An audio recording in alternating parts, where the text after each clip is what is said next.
আমার নাম দীপ্ত ভট্টাচার্য। আমি ঢাকা বিশ্ববিদ্যালয়ের সিএসসি বিভাগের দ্বিতীয় বর্ষের একজন ছাত্র। আমি আজকে কথা বলবো অ্যাস্ট্রো অলিম্পিয়াড নিয়ে। অ্যাস্ট্রো অলিম্পিয়াডে কি কি ধরনের প্রশ্ন আসতে পারে, কি কি ধরনের প্রশ্ন সলভ করে গেলে অ্যাস্ট্রো অলিম্পিয়াডে ভালো করা যাবে, এবং এই ধরনের প্রশ্নগুলো কোন কোন বই ফলো করলে আমরা পেতে পারি। প্রথমেই আসি অ্যাস্ট্রো অলিম্পিয়াডে কি কি ধরনের প্রশ্ন হয়ে থাকে। প্রথমত বহু নির্বাচনী প্রশ্ন থাকে, এখানে হয়তো 3-4টা অপশন থাকে, যে কোনো একটা বেছে নিতে। এই বহু নির্বাচনী প্রশ্ন সলভ করার জন্য মেইনলি এগুলো অ্যাস্ট্রোনমির কনসেপচুয়াল বিষয়ের উপরে হয়ে থাকে। এই প্রশ্নগুলো সলভ করার জন্য এই বিষয়গুলো সম্পর্কে জানতে হবে। যেমন আমাদের সৌরজগতে 8টি গ্রহ রয়েছে, 8টি গ্রহের বিভিন্ন ইনফরমেশন রয়েছে, এইসব ইনফরমেশন সম্পর্কে জানতে হবে। তাছাড়াও বিভিন্ন নক্ষত্র রয়েছে, আরো নানা ধরনের মহাজাগতিক বস্তু রয়েছে, যেমন নীহারিকা রয়েছে, উল্কা, ধূমকেতু ইত্যাদি রয়েছে। তো এইসব সম্পর্কেও জানতে হবে। তাছাড়াও নক্ষত্রের জন্ম মৃত্যু বিভিন্ন পর্যায়ে থাকে, যেমন সেই পর্যায়ে বিভিন্ন ধরনের অ্যাস্ট্রোনমির বিভিন্ন টার্ম আছে, যেমন হচ্ছে ব্ল্যাক হোল আছে, নিউট্রন স্টার আছে, হোয়াইট ডর্ফ বা শ্বেতবামন যেটাকে বলা হয় ওটা আছে, তারপর পালসার আছে, কুয়েসার আছে।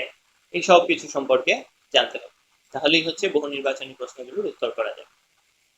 এবার আসি বর্ণনামূলক প্রশ্ন।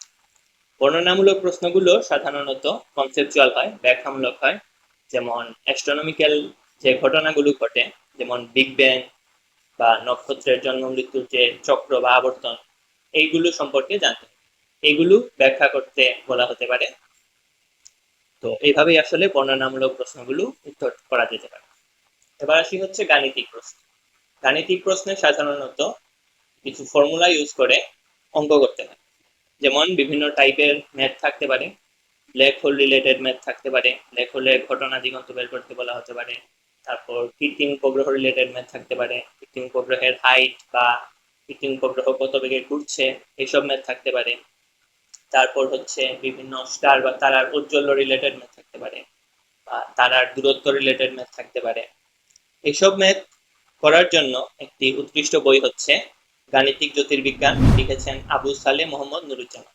এই বইটিতে খুব সুন্দরভাবে বিভিন্ন কনসেপ্ট ব্যাখ্যা করা আছে, প্লাস গাণিতিক যে কনসেপ্টগুলো আছে সেগুলো সম্পর্কেও অনেক অঙ্ক ওই বইতে করে দেওয়া আছে।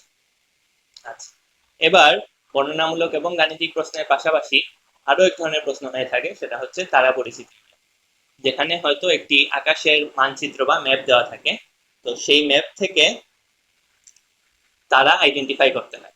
যেমন আমরা রাতের আকাশে বিভিন্ন তারা দেখি, সেই তারার অনেকগুলো প্যাটার্ন রয়েছে, সেই প্যাটার্নগুলোকে বলা হয় কনস্টেলেশন। তো এরকম 88টা কনস্টেলেশন রয়েছে, তো সেই সব কনস্টেলেশন সম্পর্কে জানতে হবে। যেমন এর মধ্যে একটা কনস্টেলেশন হচ্ছে উরসা মেজর, তারপরে আছে বিগ ডিপার, তারপরে এই ওরিয়ন, এই ধরনের অনেকগুলো কনস্টেলেশন আছে। তো সেই সব কনস্টেলেশন জানতে হবে। তো এই সংক্রান্ত একটি বই হচ্ছে বাংলা বই তারা পরিচিতি, মোহাম্মদ আব্দুল জব্বারের। তো এই বইগুলো পড়লে তারা পরিচিতি সম্পর্কে আইডিয়া আসবে, এবং এই প্যাটার্ন গুলো সহজে ধরতে পারা যাবে, কনস্টেলেশন গুলো চেনা যাবে।